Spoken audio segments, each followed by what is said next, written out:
여긴 국민 라디오.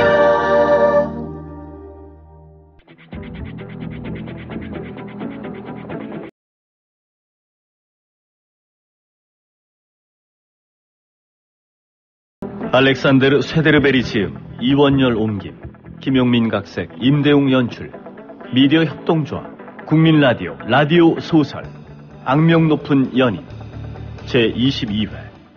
이 드라마는 북로드 협찬으로 꾸밉니다.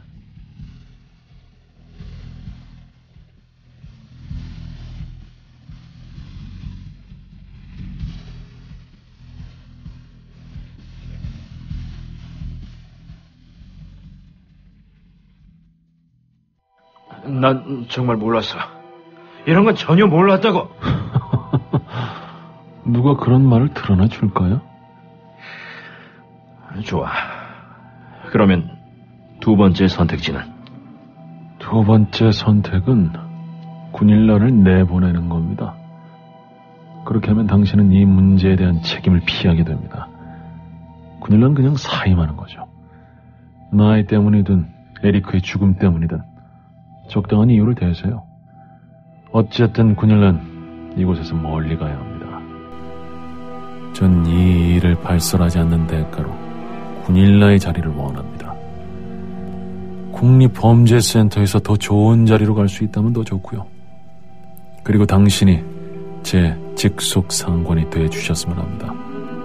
제가 일할 땐 참견하지 마시고 몇 년 후에 승진도 돼야겠죠. 토미는 울컥했다. 자넨 설명할 수 없는 이유로 군일라의 팀에 속하게 된 순경이야. 경험도 실적도 아무것도 없어. 사람들이 물어보면 대체 어떻게 설명하란 말인가? 그럴듯한 이유를 생각해내셔야지요. 토미는 입술을 깨물었다. 그런데 자네 말이 사실인지 어떻게 믿지? 자네가 다 지어낸 얘기일 수도 있잖아. 자, 이 스포츠 가방, 이 안에 서류를 직접 보시고 연락 주십시오. 되도록 오늘 저녁에 주시면 좋겠고요. 토미는 생각을 정리하려고 애썼다. 그를 지켜보던 라르스는 자리에서 일어나 걸어가 버렸다. 토미는 그의 뒷모습을 지켜보다가 가방을 들고 반대 방향으로 걸어갔다.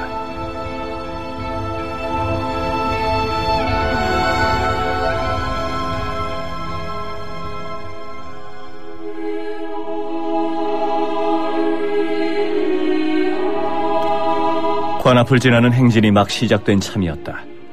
군일라는 관습대로 관 머리맡에 서서 뚜껑에 꽃을 한 송이 얹고 고개를 숙였다. 라르스는 교회 뒤쪽의 좌석에 앉아 구경했다. 토미는 관 옆으로 가기 위해 기다리는 사람들의 줄에 서 있었다. 토미는 아무런 표시도 내지 않은 채 군일라에게 상냥하고 진심이 담긴 슬픈 미소를 지어 보이고 심지어 옆을 지나갈 때는 어깨를 두드려주기까지 했다. 행진이 끝나자 조문객들은 교회에서 나왔다. 군일라는 문 앞에 서서 참석한 사람들의 입에 발린 애도의 말을 듣고 있었다. 라르스는 그녀를 꼭 껴안았다. 와줘서 고마워. 잠깐 시간 있으세요? 군일라가 모든 조문객에게 인사를 한 뒤 두 사람은 교회 밖으로 나갔다. 호랑가시나무 아래에서 조용한 곳을 찾을 수 있었다. 기분이 어떠세요? 슬프지만 한편으론 좋기도 해. 근사한 장례식이었어. 저도 그렇게 생각해요. 교회 내부는 쥐죽은 듯 조용했다. 부드러운 여름바람이 그들의 머리카락을 흔들었다. 라르스는 군일라의 눈을 들여다보며 낮은 목소리로 말했다. 전 30분쯤 기다렸다가 구급차를 불렀어요. 당신 동생이 죽을 때까지 30분 동안 앉아서 기다렸죠. 뇌졸중이었어요. 바닥에 쓰러져 있었죠. 제가 제때 구급차를 불렀다면 지금도 살아있었을 거예요. 하지만 전 기다렸죠. 군일라의 얼굴이 창백해졌다. 라르스는 미소를 지었다. 당신 동생 에리크는 아주 고통스러워했어요, 군일라. 그녀는 그를 노려보고 있었다. 구닐라는 생각을 정리할 수 없었다. 뭔가 말하려고 하는데 라르스가 먼저 입을 열었다. 이제 우리 서로 비긴 거죠? 그녀는 이해할 수 없다는 듯 눈을 가늘게 떴다. 못 알아들으시네. 그렇죠? 구닐라는 여전히 답을 찾고 있었다. 사라. 당신이 사라를 죽였잖아. 라르스는 구닐라의 눈을 들여다봤다. 그 눈에는 아무 감정도 담겨있지 않았다. 라르스는 토미에게 손짓했다. 토미가 당신이 한 일을 알아요. 오늘 저녁까지 도망갈 기회를 준대요. 이제껏 당신이 받은 제안 중 아마 이게 최고일 것 같은데요. 받아들이세요. 토미는 다른 남자들과 함께 서 있다가 라르스와 구닐라 쪽을 보고 거의 보이지 않을 만큼 살짝 고개를 끄덕였다. 라르스, 난 네가 아무것도 가질 수 없게 했어. 왜 네가 중요한 일 근처에도 못 오게 했는지 짐작이나 돼? 소피의 집에서 마이크 하나를 떼서 사무실에 달았어요. 모두 다 녹음돼 있지. 알베르트를 납치한 것, 도청한 것, 사라를 죽인 것, 다 있어요, 다. 아주 큰 소리로 또렷하게 녹음이 돼 있지. 당신의 메모와 은행 소리도 가지고 있어요. 당신, 안데르스, 당신 동생이 여러 해에 걸쳐 훔친 돈의 액수도 알고 있어요. 구닐라는 꼼짝 않고 서서 라르스를 노려보며 적당한 대답을 찾으려 애썼다. 그러다 몸을 돌리고 걸어가 버렸다.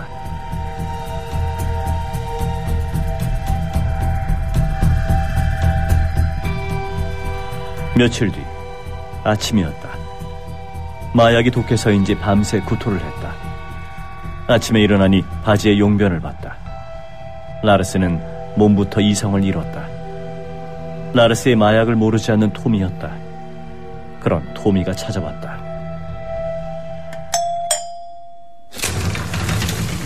안녕, 친구. 토미의 목소리다. 라르스는 입가에 묻은 침을 닦아냈다. 라르스, 우린 서로를 챙기기로 했잖아. 자네는 어떻게 생각할지 몰라도 자넨 혼자가 아니야. 그나저나 기분은 어떤가? 토미는 마약에 대해 물었다. 자네 어떤 약을 하는지, 어떻게 구하는지, 어떤 게 가장 강한지 나한테 말해줄 수 있나? 다 자네 치료를 위해서야. 라르스는 최선을 다해 대답했다. 어렸을 때 중독된 이야기, 비교적 해가 없는 약으로 다시 시작했을 때 완전히 정신을 놓아버린 이야기를 했다. 토미는 고개를 절레절레 흔들며 이야기를 들었다. 끔찍한 이야기군. 하지만 우리는 모두 해결해낼 걸세. 토미는 손바닥으로 허벅지를 탁 치더니 눈을 깜빡이고는 일어서서 화장실에 갔다. 혼자 남은 라르스는 하품을 하고 기지개를 켰다. 토미가 돌아오면서 라르스 뒤를 지나쳤다. 지나친 게 아니었다. 목덜미를 세게 때린 것이다. 토미는 곧 라르스의 양손을 잡아 뒤로 돌리고 의자 아래로 밀어내렸다. 라르스는 토미에게 깔리며 바닥에 얼굴을 세게 부딪혔다. 저항하려고 했지만 토미가 우위에 있었다. 토미는 거칠고 힘이 셌고 라르스는 약기운이 덜 가진 상태였다. 당황한 라르스는 저항했지만 토미는 닥치라고 말하며 수갑을 꺼내 라르스의 손목에 채웠다. 뭐 하시는 거예요? 내가 뭘 어쨌는데요, 토미? 토미는 다시 거실에서 사라졌다. 라르스는 바닥에 엎드린 채 혼자 남았다. 토미가 사라진 것이다. 토미, 제발! 이야기 좀 하면 안 될까요? 얼굴을 바닥에 대고 누운 채 시간이 흘렀다. 얼마나 지났는지 알 수 없었다. 갑자기 복도에 누군가의 실루엣이 보였다. 토미는 아니고 여자였다. 눈을 찡그리니 알아볼 수 있었다. 구닐라가 거실 문간에 서 있었다. 그녀는 핸드백을 어깨에 걸친 채 문틀에 기대 서 있었다. 당신이 여기서 뭐하고 있는 거야? 그때 토미가 구닐라 옆을 지나 다시 거실로 들어왔다.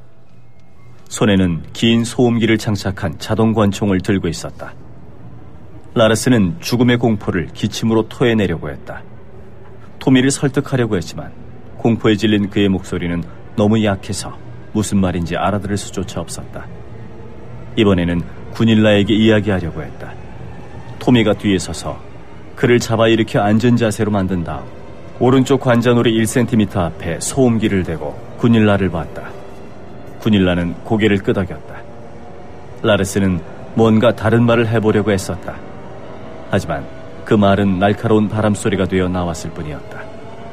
거기에서는 어두운 불안과 가슴이 터질 것 같은 공포의 냄새가 났다. 토미가 총을 쐈다. 총알은 라르스의 머리를 관통해 거실벽에 꽂혔다. 왼쪽 관자놀이에서 피가 솟았다. 핏줄기는 가늘었지만 강한 압력으로 솟구쳤다. 구닐라가 빤히 바라보는 앞에서 라르스는 바닥에 쓰러졌다.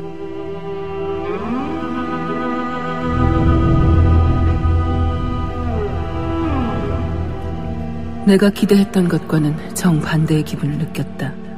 라르스가 죽는 것을 지켜보면 기쁨을 느낄 것 같았다. 라르스가 동생 에리크에게 한 일을 생각하면 안도감과 해방감을 느낄 거라 생각했다. 하지만 그렇지 않았다.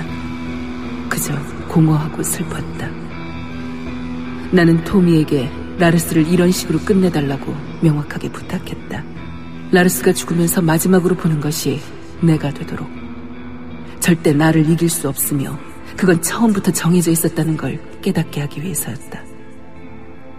라르스는 그걸 깨달았을지도 모르고 아닐지도 모른다. 하지만 어쨌거나 내가 예상했던 것과는 다른 기분이었다. 뒤틀리고 한심했던 인생이 이렇게 비참하게 끝나게 됐다는 점에서 라르스의 삶은 비극적이었다. 나는 죽음과 관련된 모든 것이 지겹게 느껴졌다. 잠시 후. 고마워요, 토미. 기분이 어때? 그녀는 대답하지 않았다. 한 손에는 수갑을, 한 손에는 총을 들고 일어선 토미가 구닐라의 눈을 봤다.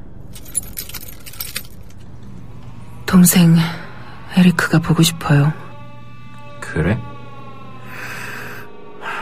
그렇다면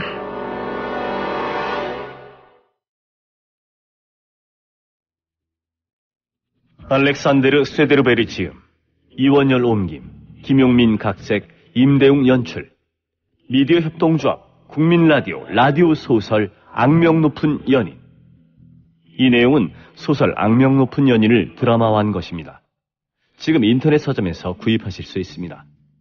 이 드라마는 북로드 협찬이었습니다. 라디오 소설, 다음 시간에 다시 뵙겠습니다.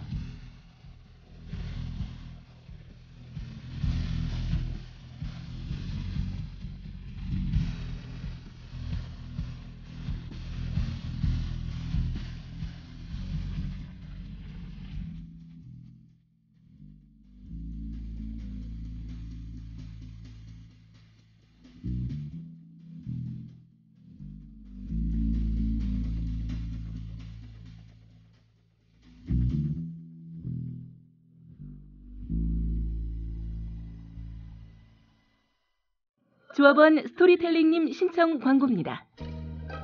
겨울철 벨미 과메기 맛있게 드셨어요? 포항 죽도시장 상인협동조합에서 이번에는 간장 게장을 내놓아요. 살아있는 암꽃게로 만들어 살이 탱탱한 명품 간장게장. 미디어 협동조합원께는 아주 저렴한 가격으로 모시고 배송비를 따로 받지 않습니다. 010-9896-8282 010-9896-8282 검색창에서 죽도락을 검색하세요. 밥도둑 망도둑 내 사랑 간장게장. 회식 후에 고고 안전하게 고고 집에 갈 땐 고고 회식 후에 안전하게 집에 갈 땐 고고 대리운전. 말로 거는 대리운전 고고 대리운전 1636 누르고 고고 대리운전. 네네 고고 대리운전입니다. 이젠 누르지 말고 말로 걸자고요. 말로 거는 대리운전, 고고 대리운전. 엄마, 소나돼지는 안 돼요. 말하는 전화 문의는 1636 누르고 말하는 전화라고 말해주세요. 고고 대리운전 수익금의 일부는 국민TV에 후원됩니다. 뭐 드시겠습니까? 잠깐만요. 야, 10월달에 신촌에서 뭐 재밌는 거 한다며. 그 개쩐다는 페스티벌. 맞아요, 페스티벌 3. 2014 페스티벌 3.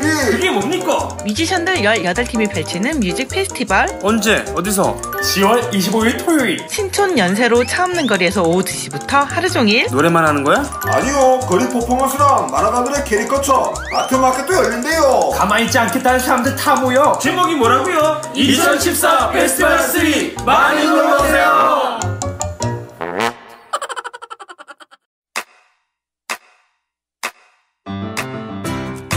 국민 라디오 지지하는 4가지 방법 아시나요? 다운로드하기, 별점 주기, 댓글 달기, 구독하기. 국민 라디오를 보다 많은 이들에게 전할 수 있는 가장 손쉬운 방법. 다운로드하기, 별점 주기, 댓글 달기, 구독하기. 잊지 마세요. 다운로드하기, 별점 주기, 댓글 달기, 구독하기.